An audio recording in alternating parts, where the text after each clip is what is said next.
how does the kind of idea of a token, beyond Bitcoin relate to other projects?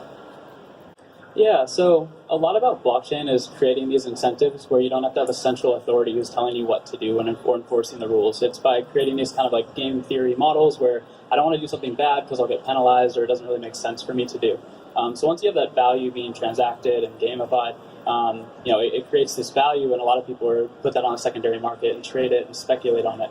But the real kind of interesting part about that is that value and the way that you can use them and implement them in these different systems and projects. So I'd say that there's a whole bunch of different models of like utility and value.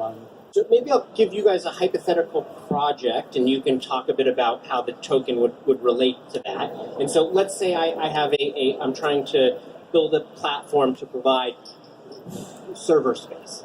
And so we're utilizing computers from around the world that are participating in this network and providing excess space, allowing users to utilize this platform as opposed to buying server space from Amazon or a centralized entity. How might a token relate to that project?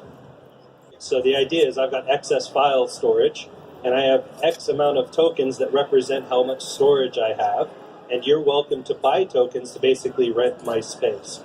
So I will let you use my space. Now, obviously, you got to encrypt that. There's a coin, and then there's a token.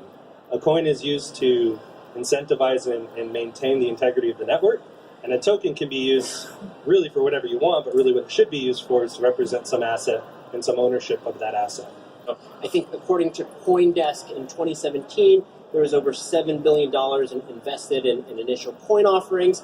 If we contrast that with traditional venture capital for early stage products, so pre-Series A, seed, angel investments, was only around $4 billion in 2017. So it's a massive space. So John, our investor on the panel, I want to turn to you and ask a two-part question. Why, kind of big picture, are you long on the technology? And then mechanically, how are you exposed?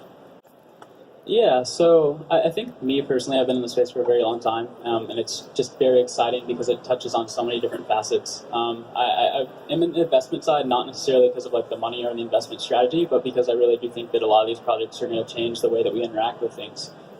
As far as like kind of the mechanical exposure to things, we have 30% or 70% of our portfolio is in liquid markets. So these are like publicly traded coins, and then 30% is going to be in equity and kind of early stage things that aren't as liquid. But once they are liquid, they kind of roll into that 70%, and we can recycle as such.